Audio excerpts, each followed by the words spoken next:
అండి అంటాడు. ఆఖరణ ప్రాణం పోయాక వెనక వచ్చేవరతి, అంతేకాని నాకు సరదా పుట్టి శ్మశానానికి వెళ్ళి కూర్చోలేదని చెప్పాడు.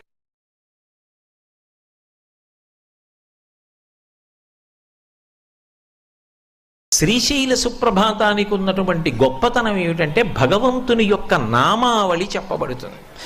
ఇందులో కలవు నామ సంకీర్తన.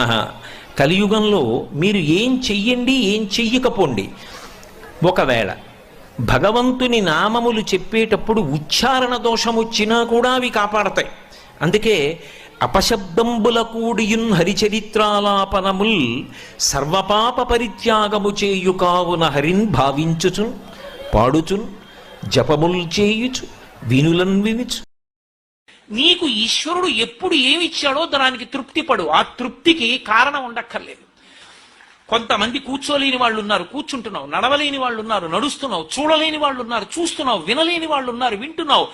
ఈశ్వరుడు నీకు ఇచ్చిన దానికి ప్రతి క్షణం తృప్తితో ఓలలాడిపోవాలి. ఎన్ని మాటలు కృతజ్ఞత చెప్తావు. అది మానేసి ఎప్పుడు ఏదో పోయిన దాన్ని తలుచుకుని ఏడవడం కాదు, వచ్చేదాన్ని ఊహించుకుని అలా జరిగితే బాగుండని కనుగొమలే. శివా శివా నువ్వు నాకు అందట్లేదు, పువ్వు ఎలా వేయనంది. శంకరుడు ఆ భక్తికి పరవశించిపోయాడు. ఇది భగవంతుడు దేనికి కట్టుబడతాడు? ఆ భక్తికి కట్టుబడతాడు. వెంటనే ఇలా ఉన్న శివలింగం ఇలా వంగిపోతే ఆ పిల్లకేం తెలుసు? శివలింగం వంగిపోయింది నా కోసం. అది చిన్నపిల్ల పొంగిపోయి తప్పట్లు కొట్టేసి కాసేపు ఆడేసి 2 పువ్వులు వేసేసి వెళ్ళిపోయింది ఆ పిల్ల. మరునాడు యథాలాపంగా అనేక శివలింగాలు ఉంటుంటాయి కదా గుళ్ళో. ఈ శివలింగం వంగడంలో లోపలున్న శివలింగం కూడా వంగిపోయింది. అర్చక స్వామి చూసి భయపడిపోయాడు. ఇదేంటి శివలింగం ఇలా వంగిపోయిందని మహారాజుకు తెలిసింది. ఇది ఏదో అరిష్టం జరుగుతుంది, శివలింగం వంగింది ఏమిటని భయపడ్డారు. ఈ శివలింగానికి వంపు దిద్దిలా పైకి తీయాలి.